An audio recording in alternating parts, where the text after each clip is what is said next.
ॐ भद्रं कर्णेभिः शृणुयाम देवाः भद्रं पश्येमाक्षभिर्यजत्राः स्थिरैरङ्गैः स्तुष्टुवागुंसस्तनूभिः विषेम देवहितं यदायुः स्वस्ति न इन्द्रो वृद्धश्रवाः स्वस्ति नः पूषा विश्ववेदाः स्वस्ति नस्तार्क्ष्यो अरिष्टनेमिः स्वस्ति no बृहस्पतिर्दधातु Om Shanti Shanti Shanti. We went to Atharva Veda. Now let's come back to let's come back to Yajurveda. Om Shanno Mitrasham Varunaha Shanno Bhavatvaryama Shanna Indro Brihaspatihi Shanno Vishnururukhramaha Namo Brahmane Namaste Vayo Tvameva Pratyaksham Brahmasi Tvameva Pratyaksham Brahma Vadishyami Ritam Vadishyami Satyam Vadishyami Tanmamavatu Tadbhaktaram Avatu Mam Avatu Bhaktaram Om Shanti Shanti Shanti Om Sahana Bhavatu Sahano Bhunaktu Sahaviryam Karavavahai Tejasvinavadhitamastu ma vidvishavahai Om Shanti Shanti Shanti Om Brahmavida apnoti param tadeshabhyukta satyam jnanamanantam brahma yo vedanihitam guhayam parame vyoman Soshnute sarvan kamaan saha brahmana vipaschiteti.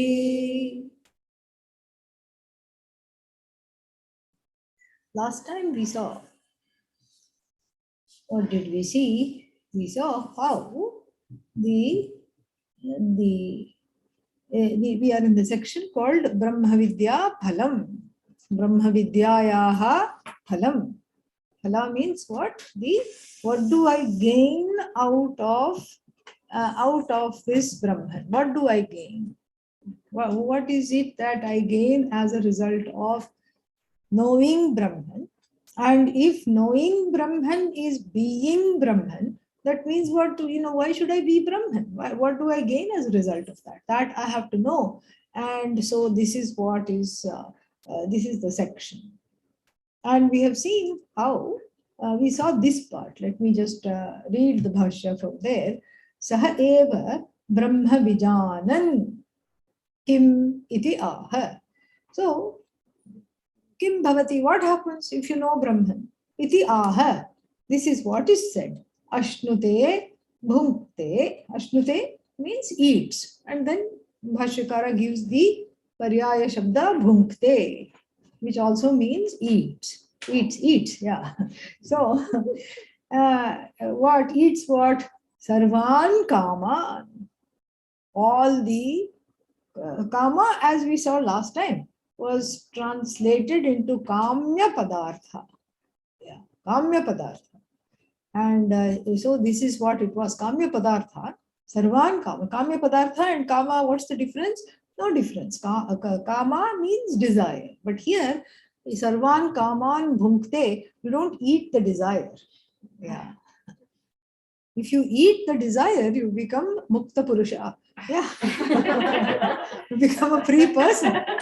If you eat up all your desires, then we won't be having this discussion at all. So what is it that you eat? If you don't eat the desires, what is it that you eat here? Huh? The object of desire. That is what I explained last time. Object of desire means kamya. That which is kama yogya, meaning that which is worthy of being desired, is kamya. So kama yogya means that which is worthy of being desired, which is what ice cream and movies, malls and balls, and all these things with their old spelling, not the new spellings. Okay, and so all these are objects of desire, because see, there are so many objects of desire, but then and there are so many desires to go along with. But those, it's very brilliant of Bhashyakara here. Here means I'm pointing to the Bhashya on this other computer. Okay, yeah. So, yeah. So it is very brilliant of Bhashyakara here to point out this very interesting fact that one is not really eating the desires, even though the Upanishad says that, he translates that, he makes that into kamya. That kamya is there. That kamya means that which is kama yogya, that which is worthy of desiring. Now, who is to say what is worthy of desiring? It varies from person to person, because the kamya for one person is not the kamya for another person. So somebody wants ice cream, somebody wants something else. That's why there are so many restaurants in the whole world, because different people's kamyas are being addressed. And it's all centered on a 3-inch long tongue, all the restaurants. Because once the food crosses the tongue, you may as well be on a food pipe. It has no difference. It's all for those 3 inches. Oh, it's not correct, it's not right. Oh, little bit of this, little bit of that, all these things. All gourmet, and it has to know something is not right, and all these things. People with, they say, people with strong Rahu, the planet, in certain configurations, become excellent chefs and gourmet eaters. Rahu loves to eat because he's all head, but he cannot eat because there is no throat, there is no karana. That's why the 3-inch tongue. It's all Rahu. People who are chefs, people who open restaurants and very successful. What is that? They give these stars. What is something? Michelin starts with M. Yeah, Michelin. So these Michelin star people and all these things, they have Rahu in very interesting positions. Because poor Rahu, can't, loves to eat, but once it crosses the tongue, then there is nothing there, and he's hungry again because he's just ahead. Yeah, that's why he can never get ahead in all this. And so this is the problem. And so like this, there are so many kamas. The whole world is one's oyster. Kama, kama, kama, kama, kama. So many kamas, so little time.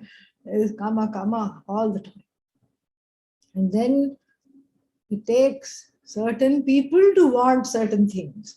So then if you want that particular thing, for you it becomes kamya padartha. Yeah. For you it becomes an object of desire.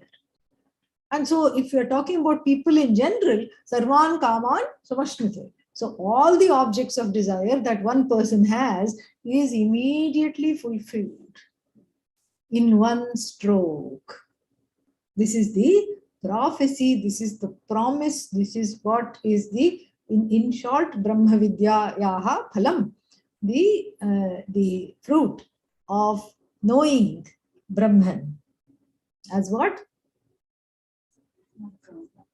As oneself, as myself, as yourself. So so knowing Brahman like that, what do you get?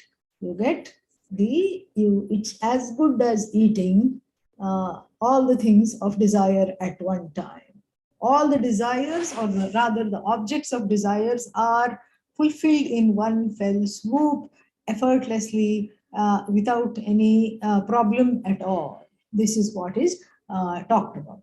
And then there is a further, he says, he qualifies Sarvan Kaman with one word, avashishtan. Niravashishtan Kaman. Niravashishtan means without any residue. No residue at all. Meaning, there is not a feeling like, oh, I have got this time and next time I'll get this. I couldn't see this properly this time, and so next time I will see this better. That's why people watch the same movie 10 times. Yeah. Yeah. And, I'm not very familiar with the movies now. But in olden times, there were all these movies. There was one, what is that movie? Sholay. One movie was there. Old film. And for some reason, wasn't a great film also. I watched it actually. And it wasn't a great film.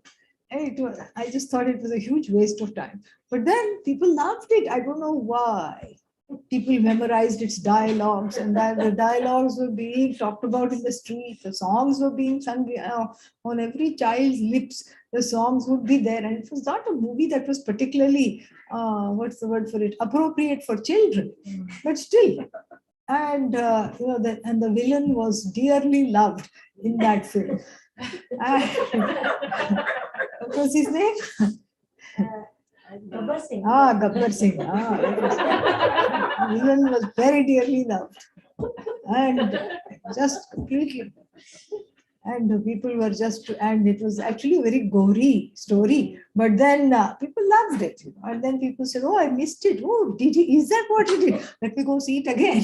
Let me go see it again." This is what is called avashishta. Something left over the first time. First time didn't get it. So then what? Spend your God-given money and then go spend it on a ticket, battle the crowds, and then this is in India, of course, and then go see that again and again and again. But here there is no second round, because the secret about the object of desire is something to be, is something that the sooner we understand it, the better it is. It's if the desire were straightforward, like, okay, I have this desire. What is the desire? To go to this particular restaurant. Why? Because it is new and I have never been there. Okay, all very good reasons. Go, jao, khao. Okay, go, eat. And after you come back, then there is a longing. The longing did not resolve in a sense of belonging. Okay, I have become one with the restaurant. No.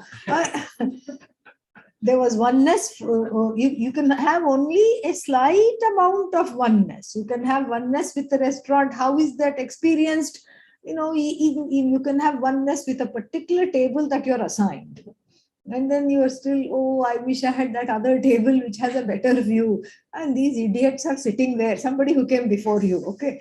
And those other patrons are sitting there. Why? It doesn't matter. Next time when I come, I'll ask for that table. In fact, I will do one better. I will book it in advance. This is the mentality. So that means what? You haven't barely sat down. You're already planning another trip. Correct? And then the menu comes, and the menu is 4 or 5 pages long. And then there will be starters. And out of all the starters, how much can you have? Only 1 or 2. Or let's say there are 4 or 5 people, and everybody says, okay, we will order one, and we can all share. But then again, by the time it comes to you, it will be a small little crumbles at the edge of the dish. Why? Because your karma, that's all. Because of your karma, the waiter went and placed all the dishes in front of the foodie sitting on the other edge of your group, on the other edge of the table in your group. And then so you could by the time they passed, they were very nice. They passed it to you, but after having most of it themselves. Then you say, oh, I wonder what this was. You've even forgotten the name because you ordered 4 or 5. You don't know which one it is. Then you ask, then you find out, then you finally get it and the name. And then you say, next time I'm going to order it all by myself. I'm not going to bring these other waste of time to bring all these people. I'm going to come by myself. I'm going to order that table over there. And then I'm going to eat this all by myself. So then already what? There is planning. Then the starters have not even finished. And then the menu, the main dish also, again, there are so many main dishes. Each one says, eat me, choose me, pick me, want me. How many can you pick? One. And even that you say, okay, I want doggy bag. Even when you don't have doggy, you want the doggy bag. Because the next day you are the doggy. Okay. and then what? You are unable to finish because only one stomach, bhaga. You're not a cow. Cow has four stomachs. But you can barely stomach one dish here. And then plus, everybody has decided in the group that we are going to have dessert. And so that dessert also we want. And so therefore what? So then we have to save room for dessert. And that means what? That means this is something that we have to see that when the desserts come, how many are you able to have? Again, what happened with the starter repeats itself. One person says, let's order 3, 4 and little bits we will have. Little pieces of that. And then you are strangely satisfied and you're strangely unsatisfied. And you make a mental note, this is the bestest restaurant in the whole world. And so that means what? I have to go there again and again and again until you get a sense of satisfaction, but that is never going to come because each time something else is going to be wrong. You have a different main dish next time and it's not as good as the first one. And then it's just like this, each time there will be some problems. And so every desire comes with an appendix, an appendage. Every desire is not a full desire. That's why it cannot be fulfilled. It comes in the form of half, quarter, 1/3. So every desire has got, it's like these movies which have sequels. Yeah, Terminator 1, Terminator 2, Terminator. Yeah. That's why it's called Terminator. Even though it's called Terminator, it never doesn't terminate. This is what it is. So the desire also comes with a sequel. More of this, less of that. It edits. The ahankara edits the desires to just sort of say less of this, more of this, little more of that, little, edit, abridge everything. So every desire has a ... after it, which means what? To be continued forever. Forever. And even if you go and sit in front of Lord Brahmaji, let's say you do a lot of meditation and then you do a lot of yajna. Not once in a while like we are doing tomorrow, but all the time. You are yajnified and then you have meditated in the rest of the time that you're doing yajna.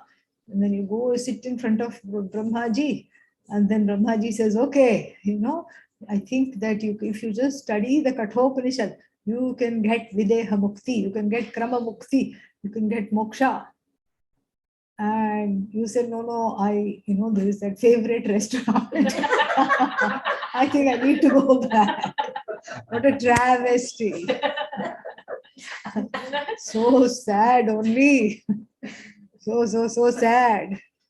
You don't know whether to laugh or to cry. This is the situation. And so therefore, Adi Shankara, Sarvan Kaman, he inserts a word, Niravashishtan, meaning without any residue. Oh, can I have a little more of Brahman, please? No such thing, because you are Brahman. Brahman is being everything. There is no little more or little less, because it is not cut up into portions and parts and all these things. This is what it is, partless Brahman. And therefore, Niravashishtan Kaman, then what does the person do? Kamyan Bhogan Ityarthaha. Then Ashnute Bhunkte Sarvan. See, this is another thing. Sarvan Kaman. It's not just one restaurant and one menu. It's not that. And one particular object on the menu. No. It is all the desires. So even if you just take the desire for food, how many restaurants that is? My God. Plus home cooked, plus friend cooked, plus all these things. So many things there is to experience just in terms of food. Then you take clothes, then you take living situation, then you take all these other artha kama pursuits, all these things, it's endless. But sarvan bhukte, everything is enjoyed. The question is how, and to that he explains, kim asmadadivat putra swargadin paryayena na ityaha. This portion I'm going to go a little faster because we've already done it. And if you have any doubts whether we have done it or not, please keep it to yourself. Okay? Yeah. So keep those doubts firmly within yourself. Okay, so this is just a review. So we are going to go a little faster. All right. So sarvan kaman bhukte ashnute kamyan bhogyan bhogan ityartha kim asmadadivat. So how does this fellow, the one who has moksha, the one who has this, how does he or she bhukte, how do they experience this? And asmadadivat, like all of us here, meaning embodied people. Asmadadivat means like us here, means like all the embodied people. Putra swargadin paryayena. Paryayena means, by one. The word paryaya also means a synonym, paryaya shabda. But here it means kramena.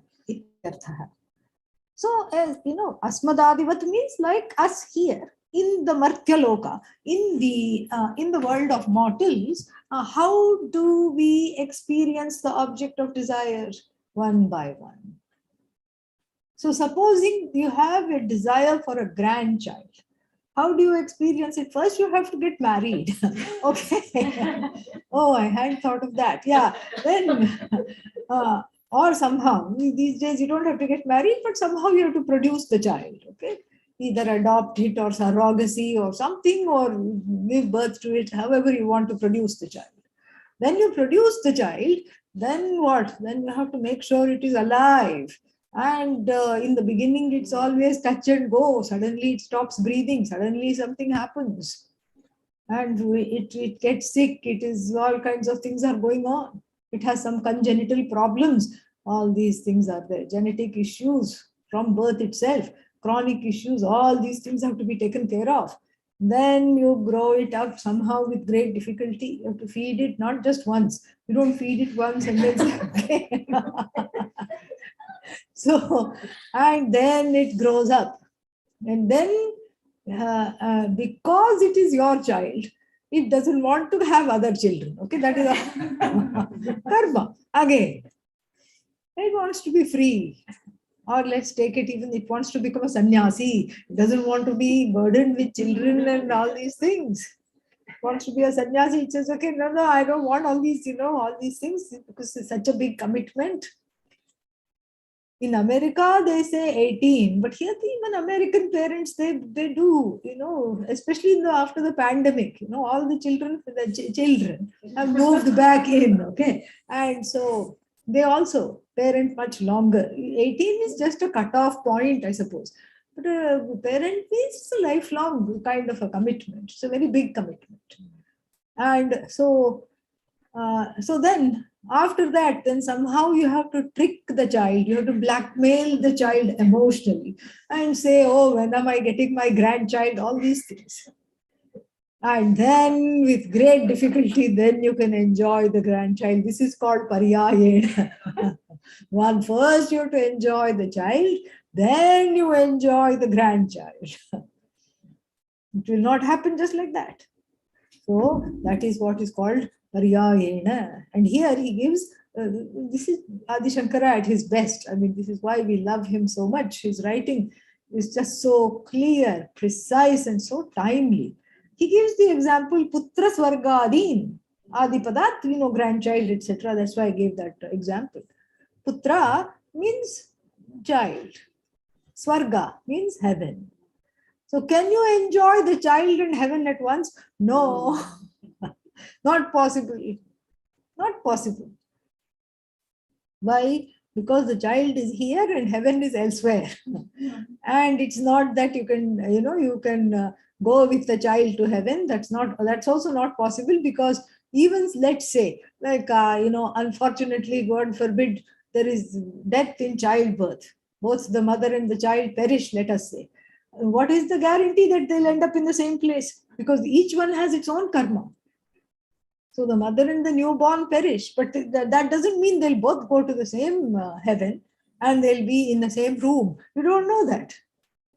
And so there are no guarantees. So heaven is elsewhere. The son or daughter is here. And so that's why it is also enjoyed kramena, one by one by one. This is what we are. We are beggars of the objects of desire. Here in Martyaloka, fitted with karma, and this all more about all this as the class unfolds. Fitted with karma, we are slaves to the objects of desires, which can necessarily be enjoyed when one by one in measly little ways. Think of the small amount of starters that came your way, then you will understand everything. Back to that. And then, so is the Brahmavit, is the knower of Brahman also enjoying the Kama in the same way? No, not really. Why? Because not asmadadivat, na ityaha, saha yugapat ekakshana uparudhan eva ekaya upalabdhya savitra prakashavat nityaya Brahmswaroop अव्यतिरिक्तया याम अवोचाम सत्यम ज्ञानम अनंतम इति. This much we have done. Okay, so just to what's that, catch people up on the last sentence as well. So here, so not like us. Us means ones who are endowed with a body, living in Martyaloka. The body means it's a problem, because that means everything, the mind is there, body is there, so everything is cut up into portions and things, and then so all the desires are also enjoyed one by one, not simultaneously. But here, the Brahmavit, the knower of Brahman, is enjoying everything simultaneously. How Yugapat means simultaneously. Ekakshana uparudhan. Very nice way of putting it. Ekakshana uparudhan means mounted on a single moment. Who is mounted? The Brahmavit. So let's say the moment is a horse and the person is riding the horse of the moment. The horse in the form of the moment. And meaning what? The one has transcended time. That's what it is. Because the rider of the horse, hopefully, has a say over the horse. And so here, the rider of the moment has made the moment into a domestic carrier, a vahana for the desires. So the timeless one is using time as a vehicle. Usually you are in the spate of time, you are in the spell of time. But here the timeless one is using time as a vehicle of what? Fulfilling desires all at once. Meaning there is a connection between timelessness and the fulfilling of all desires in one fell swoop. Because if one is under the spell of time, the desires will have that trickle-down effect, one by one, little by little by little. But here, that's not the case. Here, the person has seized time by the horns and is riding on it. Like Lord Shiva rides Nandi, the bull. Nandi means tamas. Meaning, why does Shiva is riding on tamas? Because that tamas belongs to you. Okay, and so if Shiva is riding on it, that means you no longer have tamas. Shiva has mastery over tamas. And so understanding who Shiva is and identifying with this Shiva, no more tamas. This is what is told. And so here, same thing. So riding on that moment means seizing that moment. That moment is not, you are not a servant of the moment. The moment is your servant. Time is your servant. Ekakshana uparudhan. In one moment, riding on that one moment. And then ekaya upalabdhya. Upalabdhya means in the gain of one thing, through the gain of one thing, ekaya. And what is that one thing? Hello. Brahman, okay, yeah. And so, that Brahman, ekaya upalabdhya, the gain of that one Brahman, is connected to the simultaneity of all the desires, the fulfillment of all desires. Why? He gives a wonderful example. Savitra prakashavat nityaya. Savitra means sun, prakasha, light. So when the sun is shining, you experience the sun and the sunlight differently or in the same way, at once. Same.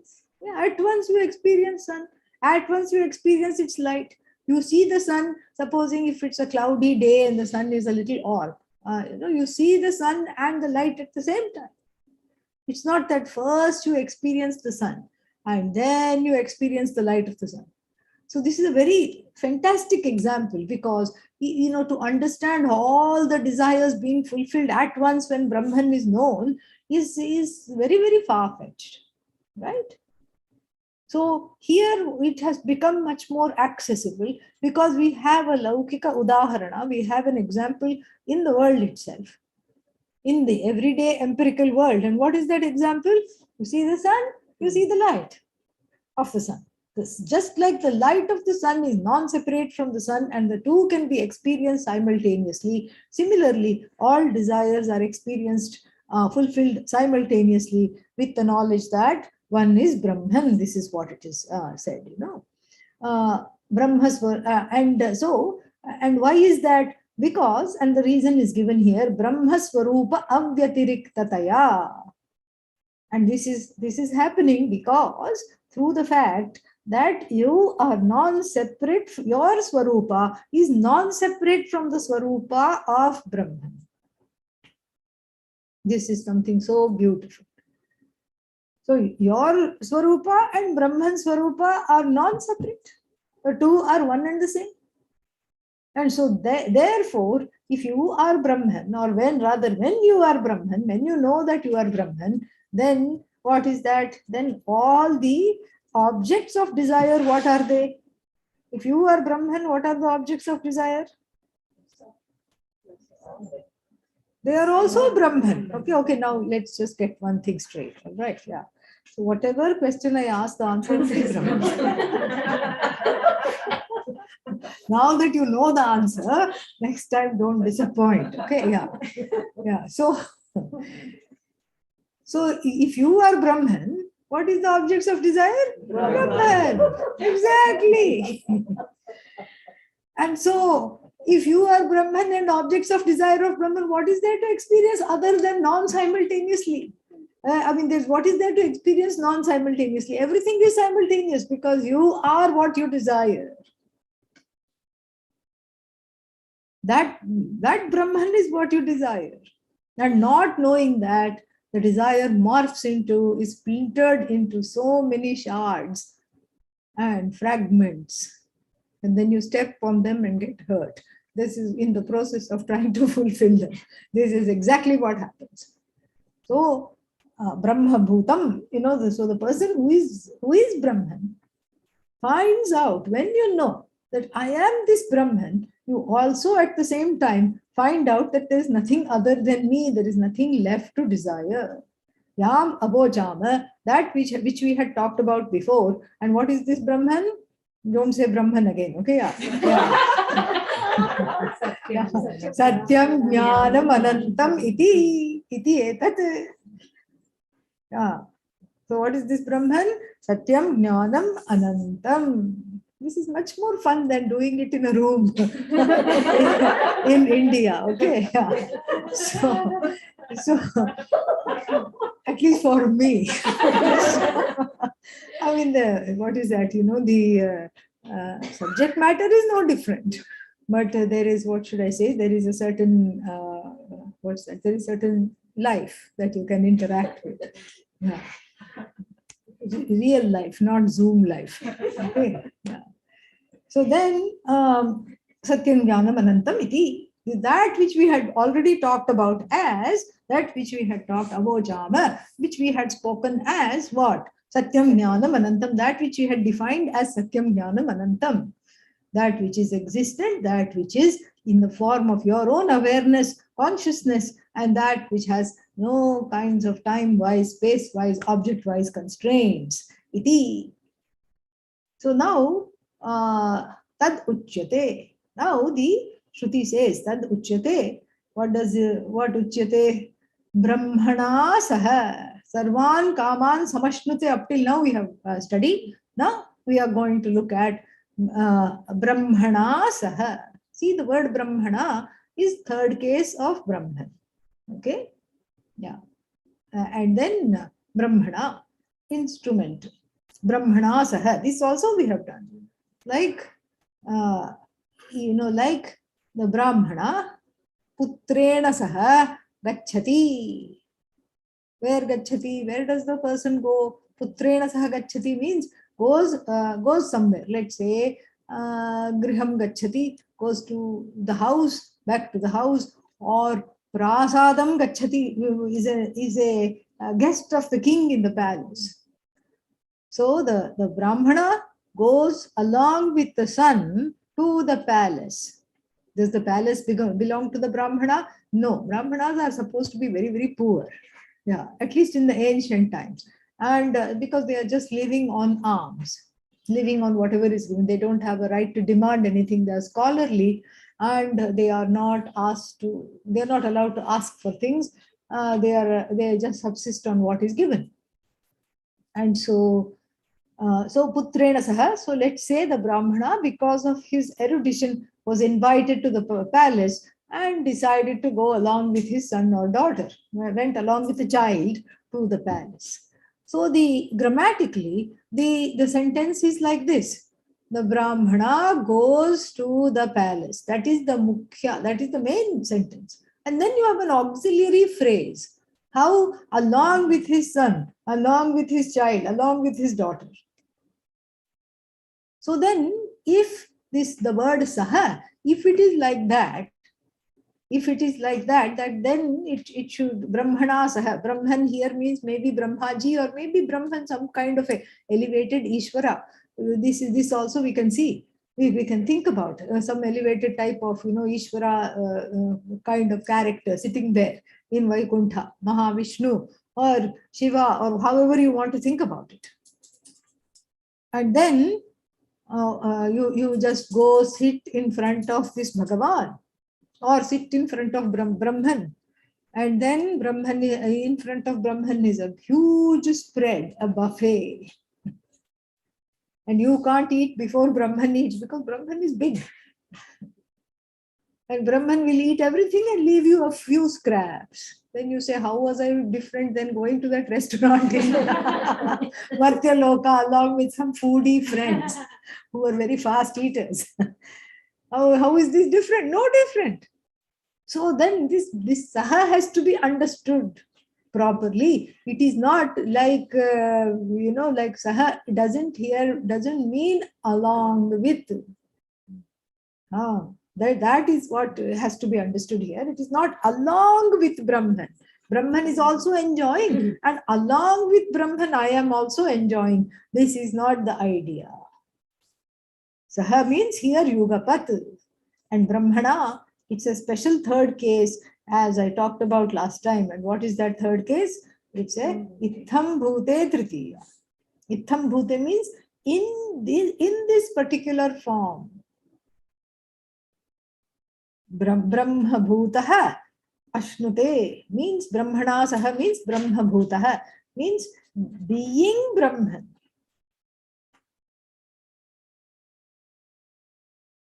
Being Brahman. Being Brahman, what happens? Being Brahman Ashnute. Ashnute eats in the form of Brahman. When did this person become Brahman? Very good question. Oh, Come on, we know this. Because after the knowledge became Brahman. Before the knowledge, Abrahman. No. Before the knowledge, what? Brahma Bhutaha Eva. Before the knowledge also was Brahma Bhuta. And but thought of himself as a Bhuta. That's all. You know, Bhuta means ghost. Okay, yeah. And so before the knowledge also Brahma Bhuta. Everything is Brahma Bhuta. You know, this whole Jagat is Brahma Bhutam. And Brahmamayam Jagat, it's all nothing but Brahman. Swarthe Mayat we have to take here. So it is nothing but Brahman. The whole Jagat, mosquito Brahman, tree Brahman, frog Brahman, tree frog Brahman, and sun Brahman, lakes, rivers, all bodies of water Brahman.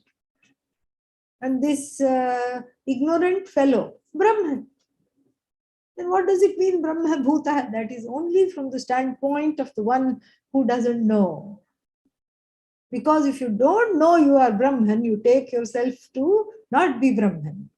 And in your mind, there is that separation that there is no Brahman at all. There is no Brahman here.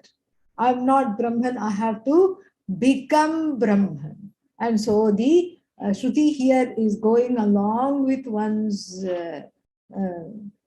ignorance. That is the idea. The Shruti goes along with ignorance just to highlight this fact, just to make you understand this, that there is that it is not that you become Brahman. Brahma Bhutaha means this is what is the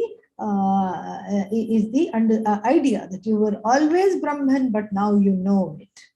So Brahmana Saha means being Brahman. Ashnute Sarvan Kaman Nirabashishtan. And then further, now anybody, whoever is here, can repeat. Brahma Bhutaha. Brahma Bhutaha. Vidwan. Vidwan. Brahma Swarupena. Brahma Swarupena. Eva. Sarvan Kaman. Sarvan Kaman. Saha Ashnute. Na tatha. Yatha. Upadhikritena. Swarupena. Atmana. Jala Suryakadivat. Pratibimba Bhutena. Samsarikena. Dharmadinimitta. Apekshan. Chakshuradi. Karana apekshancha. Kaman. Paryayena. Ashnute Lokaha. Yeah, that will take us to 2 more classes. so that's enough now for now, the repeating. Okay. So Brahma Bhutaha Vidwan. Vidwan here is again, because he brings in the word Vidwan, because what is the main sentence? Brahmavit. That Vid is now Vidwan. Brahmavit, knower of Brahman, and it is described here differently. The one who is the Vidwan. And for this Vidusha, for this Vidwan, what happens? Sarvan Kaman Ashnute, this is the promise, this is the Brahma Vidya Phalam. And how this happens, let us here take a look here again. Brahma, so Saha here, he translates as Yugapat. Yugapat means simultaneously. Brahma Bhutaha. And Brahma Bhutaha means even one mashaka, even one small, whatever it is, insect, fly, etc., mosquito, fly, all these things. They are all Brahman, of course, but they don't know it. and one is Brahman without knowing it. But here, when one knows one is Brahman, then the time is no longer there. Time has been swallowed up, space has been swallowed up, all the things, all objects have been swallowed up, because all that is there is oneself alone. And that oneself, which oneself? Not the one that is left high and dry without any friends, because here is here is where people stop coming to class after this, because they say, oh, I will be all alone.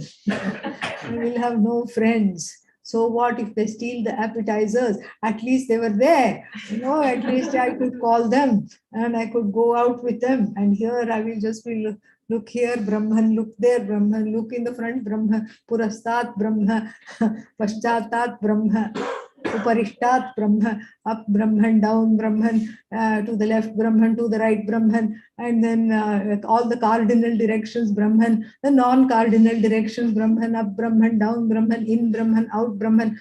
What is this? And it's all just like being in a desert. Everywhere you look, only me, nobody else. Oh, why me? And so this is where you can go. And this is where, if this is not properly understood, this is where people frequently go. And the highest, and let me just inform you so that because we still have class tomorrow and the next week, so I can keep a watch on this. And so the highest attrition rate happens at this time. Really, because they're not able to get past that. You think, okay, Brahman is one more object, and then I'll become that object, and that means I'll all be lonely, everything will be taken away, they'll all be me. Means what? That means they're not there. Somehow I have swallowed all of them up along with all the desires. At least the desires were giving me a hope to get up in the morning. They woke me up in the morning. They tapped my shoulder better than the alarm clock. At least on the alarm clock, you can slap on the snooze button. But here the desires refuse to snooze. They tell me, if you snooze, you will lose. So they wake me up. The desires wake me up. Relentlessly, they wake me up and they keep me going. And they want me to get this, they want me to get that. It's in fact the desires that wake you up, not the alarm clock. Alarm clock is just a nimitta. Yes. Desire wakes you up. No, in fact, I wake up very stressed and I say, what do I have to do? That's your desire. Yeah.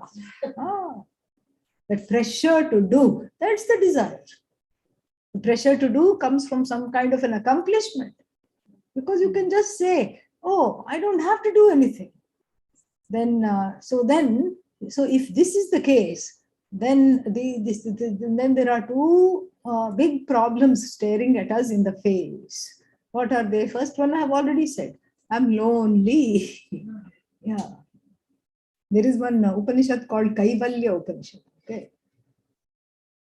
And then whenever I teach it, I always make sure to say, this is, Kaivalya means onlyness. Should not be confused with loneliness.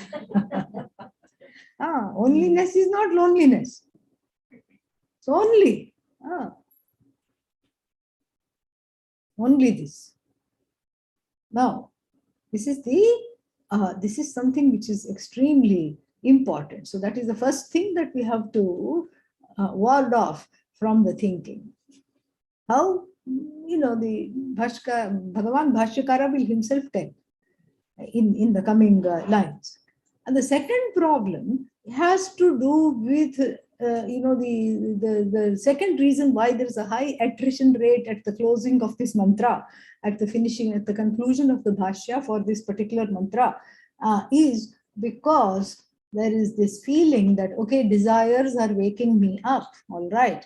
So that means the desires are waking the entire gamut of all the people in the world up. So that means desire is what makes the world go round and round and round. Okay, they don't go there, but here, the desire is what is making the world go round. Okay, theek hai. So what? So that means if there are no desires, then the person will be asleep all the time. The person will be loath to wake up. The person will not accomplish anything. The person will be lazy. And then what will happen to the progress in the world? You will not believe how many times I have been asked this question. Yes. Everywhere I go, whatever I talk about, as soon as moksha comes, the word moksha comes and it is described, the main doubt and in fact the fear that people have is what will happen to me once I have no desires. Oh my God, that's what is keeping me going. And if there are no desires, then how am I going to get up? What am I going to do? What is going to wake me up? What is going to help me? There is fear. We have to understand no desires means it's not that the desires are all removed, but it's not the desires can be there and the desires can continue to wake you up in the form of karma, no problem, but they are sublated. They are not the primary things. The desires are there, but they don't have the pressure to be fulfilled is not what is there waking you up. That pressure is not there. Desires may be there or may not be there. Desires are not our enemies. It's the pressure which is backing the desire. As the Bhagavad Gita puts it so succinctly, Shaknoti yaha ihaiva sodhum prak sharira vimokshanat kamakrodhodbhavam vegam sa buddhiman sa sukhi naraha. Shaknoti, the one who is capable of letting go, of resolving what? Kamakrodhodbhavam vegam. The vega. Vega means pressure.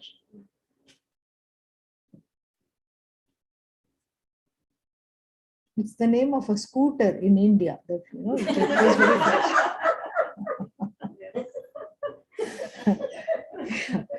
Because it goes very fast, just like the pressure-filled desires. Yeah. Makes you violate dharma. That's why it is important. So this vega means pressure. So when you ride the vega, when you ride the pressure, then that means what? There's no saying where it will take you. You can land in a ditch.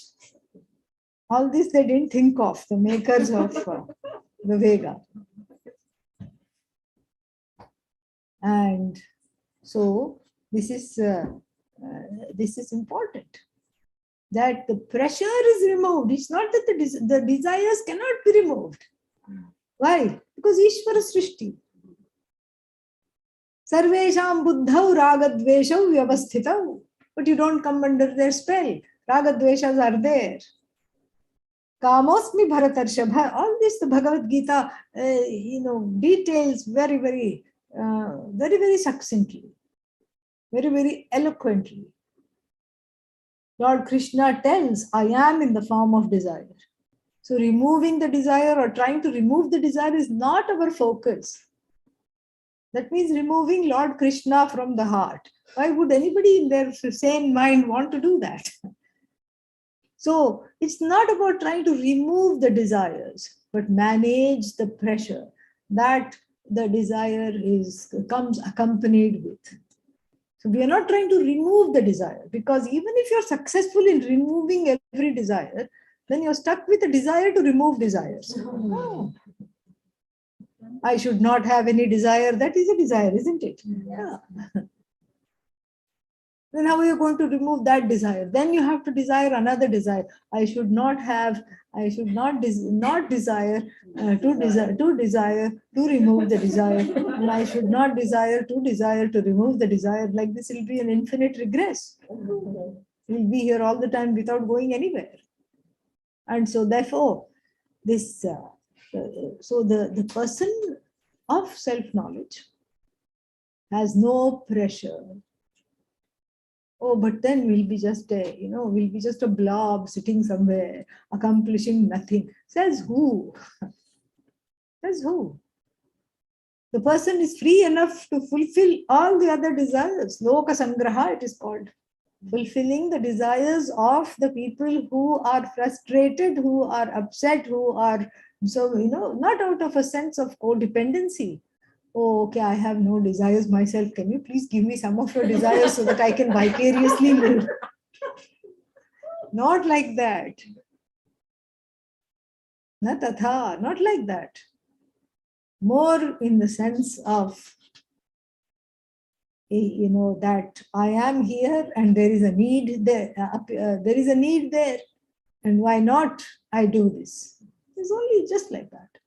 This is the same reason why the Jnani would teach. Whenever you ask Pujya Swamiji, why do you teach so many classes? He would say, there is no reason why I should not teach. As long as there are people interested in the knowledge and as long as I can teach, I will teach. That's all it is. So it's just a service, but not out of a sense of feeling like I need to be occupied or feeling some pressure behind even the desire to teach or to write.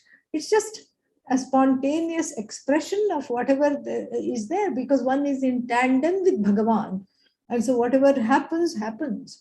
It's just like a flowing body of water.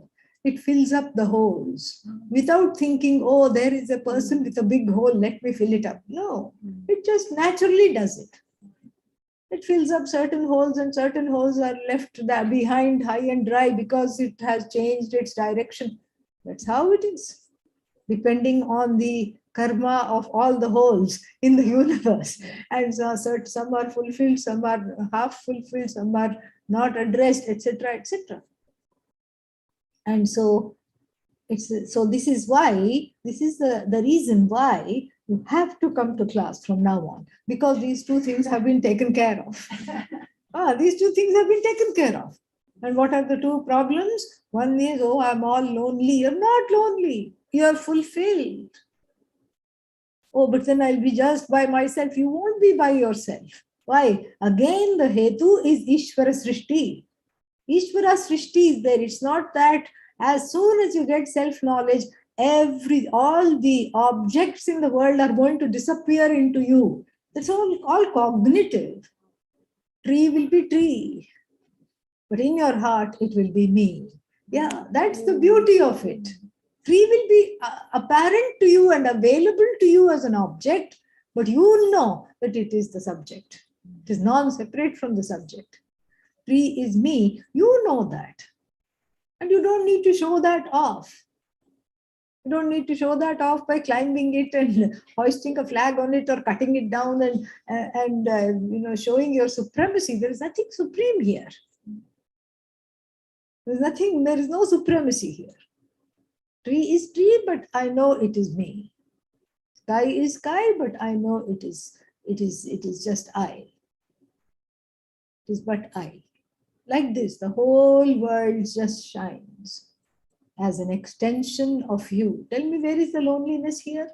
Because the world includes other jivas, does it not? Yeah. And in fact, it is better because you're not squabbling with the jivas all the time. You don't see the jivas as extra competition. Oh, one more person. I have to do this. I have to share with one more person. I still remember I had gone to, when I was a small child, I had gone to somebody's birthday. This boy, but he was not a boy. He was kind of a young man. He was in his teens. And I was, I think, 4 or 5 years old. I can never forget this. And so I was there and they were his parents. So that's what, 1, 2, 3, 4. And so then the other guests were going to come. And the boy had a very good reasoning. He said, we should cut the cake before they come. Because I don't want to share with the other people. Because the mother had made other goodies, like so many other things. And so we should cut the cake before they come. The parents were not happy, but he was a strapping young man. He was all into muscles and everything, and he used to work out and all that. And so they were slightly afraid of him. And so they said, "Theek hai, kaato, cut the cake, no problem." So then he was told, make 4 pieces. Then, the mother went to get something from the kitchen. By the time she came back, he had only cut 3 pieces. And then he said, what is this? You've cut only 3 pieces. There are 4 of us here. And then he said, Mother, count properly. There are 4 pieces, meaning that whole portion of the cake was for him, and the other 3 pieces were for the rest of us. So it is, this is the thing. This is why people don't understand this properly. They think, oh, okay, maybe I'll have the whole cake. That's not the idea. Yeah, with the other jivas, now you don't have to compete. That fellow, he just took the whole thing. Most of the cake he took, and 3 small slices were for his parents and myself. So you are at peace with other jivas. Because when you look upon another jiva, generally, before the gain of this knowledge, when you look upon another person, it's with a sense of competition. What are they going to take away? Or it's with a sense of pressure. Oh my God, here they are again. What do they want? What do they want from me? Why me all the time? You're able to look at other jivas with no pressure at all, without feeling targeted, without feeling like you are expected to do something, without feeling like you are put there to fulfill their needs. You're not. You're not put there to fill anybody's needs. If you attend to the glaring hole called Atma Ajnanam, that is enough to fill yourself up, and everything else gets taken care of. It really, really does. And so you're not in conflict with other jivas. You're not in conflict with the Jagat. How nice. Oh, so there won't be anything to complain about? Absolutely. So that means the political party that I favor will win the elections. That does not mean that at all. That doesn't mean that. Oh, then how can I be happy? You will still be happy because you will know that you are not dependent upon the political. Your happiness is not dependent upon the vagaries of the political parties and their and their fickle rise and fall in and out of power. You're not dependent upon. Your happiness is much more than that. Oh, so there won't be things in the Jagat that go on that which I don't like. There may be plenty of things. But you learn to understand that there is a purpose for everything. Whatever you can change, you will change. Whatever you cannot change, you allow it to just simply be. That is what you do. And this is how you learn to live. It's a very different kind of a life. You're not in conflict with the Jagat. You're not in conflict with jivas. And what else is left? Yourself, you're not in conflict with. There is no should I do this, should I do that, dharma, adharma, want, don't want. All that is not there. There is Advaita. And what else is left? Jiva, Jagat, Ishvara. You're not in conflict with Ishvara. You're not always with a fist for some reason up in the sky. Okay, no. You're not always saying, you just, I wish you were, that's why you are non-available. I wish you were available and just show you exactly how I feel right now. I will give you a punch that you will never forget. And I don't mean a wonderful drink, okay? And I will give you a big punch. You will never forget. So that is also not there. Because what is this Ishvara? Nothing but you. What are the jivas? Nothing but you. What is the Jagat? Nothing but you. What are your desires? Nothing but you. And so these are the reasons why to come to class, Taittiriya class tomorrow. And this is also the reason why to stay on for the Vakyavritti class. When? Now. We'll take a small 15-minute break and then we will return. All right. Om Purnamadah Purnamidam Purnat Purnamudachyate Purnasya Purnamadaya Purnamevavashishyate. Om Shanti Shanti Shanti. Hari Om Shri Gurubhyo Namaha. Hari Om.